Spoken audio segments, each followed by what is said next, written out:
Hola chicos, hoy día vamos a hablar de la Edad Media. Es uno de los grandes momentos históricos de gran duración. Dura 10 siglos, 1000 años. Y la Edad Media o medioevo comprende entre los siglos V y el siglo XV. Se inicia en el año 476, cuando cae el Imperio Romano en Occidente, con Rómulo Augusto, y finaliza en 1492 con el descubrimiento de América. Sin embargo, también es muy aceptado el año de 1453 como fecha de finalización de la Edad Media, porque es en este momento que los turcos toman la ciudad de Constantinopla y con ello termina el Imperio Bizantino o Imperio Romano de Oriente.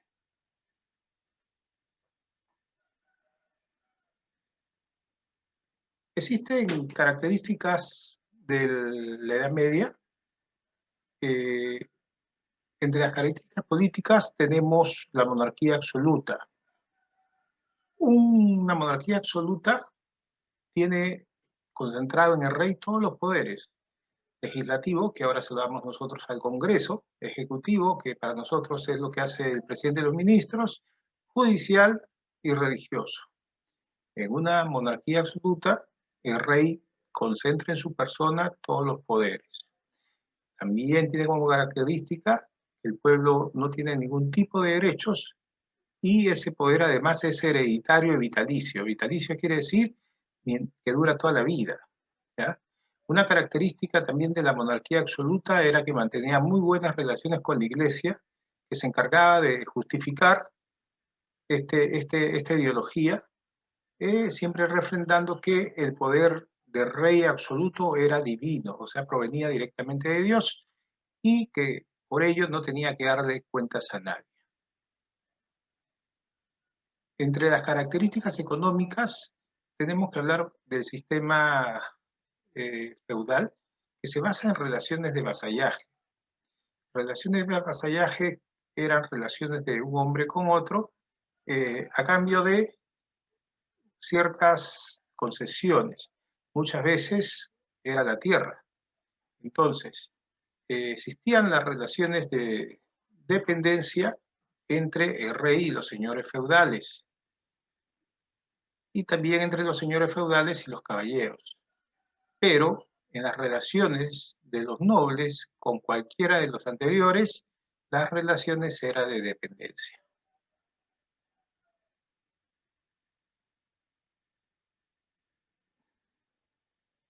Esto es entendible porque en la Edad Media la base de la riqueza era la posesión de la tierra. Entre las características sociales tendríamos que hablar de la división que existía, ¿no? Siempre el rey se encontraba en la punta de la pirámide social y luego seguía la nobleza, compartía con la iglesia y siempre sobre los vasallos o el pueblo. Entonces, en una época en que el trabajo no dignificaba, toda la carga económica se asentaba sobre los plebeyos o el pueblo. Dentro de este último sector surge una clase social nueva, que es la burguesía, ¿no?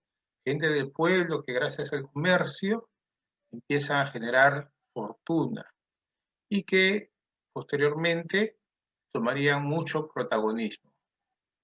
Entre las características culturales vamos a encontrar el pensamiento medieval, que se basa mucho en la iglesia.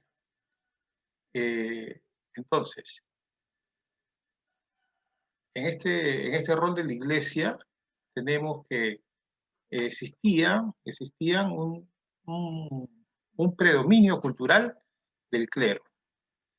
Además, la iglesia también tenía un gran poder económico porque tenía muchas propiedades, recibía diezmos, y tenía también en esta etapa un tribunal, el Tribunal de la Inquisición, que se encargaba de combatir a las herejías y que efectivamente condenó torturó y ejecutó a muchas personas, ¿no?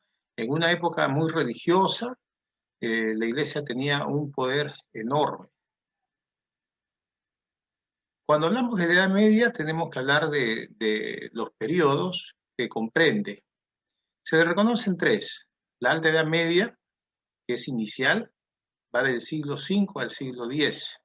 Entonces, en este periodo hay toda una transición, porque cuando cae el Imperio Romano de Occidente, aparecen tres grandes civilizaciones, ¿no? La bizantina, que fue la continuación oriental del Imperio Romano, la civilización árabe y la civilización cristiana, que también la consideramos la civilización occidental. Entonces, hay una transición del mundo antiguo al mundo feudal. Tenemos nosotros después los siglos XI al siglo XIV. Esa es la Edad Media plena. Entonces, en esta época, que también se le conoce como Alta Edad Media, surge el feudalismo como sistema económico. Ya dijimos que hay dos tipos de relaciones. Las relaciones de dependencia que se dan con el pueblo y las relaciones de vasallaje que se dan entre las otras clases sociales, y que tiene como base la tierra. ¿Ya?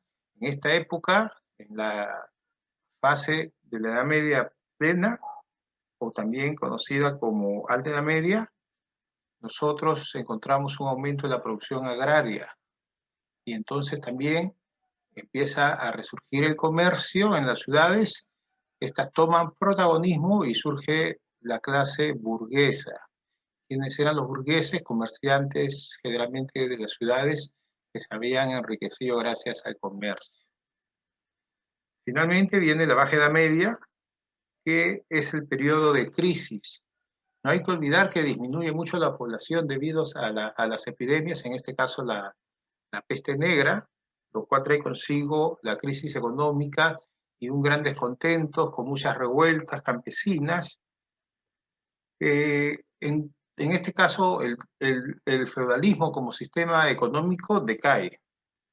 Se dan diferentes guerras, está la Guerra de los 100 Años, y finalmente termina con la invasión turca a Constantinopla. Habría que señalar que la Edad Media se caracteriza por una tremenda difusión del cristianismo y el fervor religioso. La gente practicaba mucho lo que era pues el hecho de la limosna, el hecho de creer mucho en los santos, en las reliquias. Lo que sí no había era libertad de pensamiento. Fue Cristóbal Keller la persona que acuña el término Edad Media cuando hace esta pues, periodificación por etapas de la historia universal.